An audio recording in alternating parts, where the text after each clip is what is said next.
পপের রাজা মাইকেল জ্যাকসনের জীবন কাহিনী নিয়ে আসছে বহুল আলোচিত বায়োপিক মাইকেল। টিজারে দেখা গেছে তার ভাইয়ের ছেলে জাফর জ্যাকসনকে, যিনি অবিকল মাইকেলের মতো অভিনয়ে সবাইকে মুগ্ধ করেছেন। পপ সঙ্গীতের কিংবদন্তি মাইকেল জ্যাকসনের জীবন নিয়ে নির্মিত বহুল প্রতীক্ষিত বায়োপিক মাইকেল এর টিজার অবশেষে প্রকাশ পেয়েছে।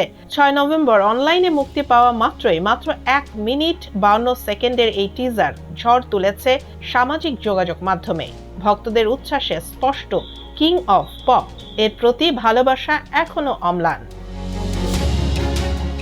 চলচ্চিত্রটি পরিচালনা করেছেন অ্যান্টোইন ফুকুয়া আর চিত্রনাট্য লিখেছেন 3 বার অস্কার মনোনীত জন লোগান। সিনেমাটির সবচেয়ে বড় চমক, মাইকেল জ্যাকসনের চরিত্রে অভিনয় করছেন তারই ভাই জার্মেইন জ্যাকসনের ছেলে জাফর জ্যাকসন। টিজারে দেখা গেছে জাফরের দেহভঙ্গি, পোশাক ও নাচের স্টেপে যেন জীবন্ত হয়ে উঠেছেন মাইকেল নিজেই। টিজারে ফুটে উঠেছে মাইকেলের শৈশব, সঙ্গীত জগতে উত্থান ও বিশ্বজয়ের মুহূর্ত।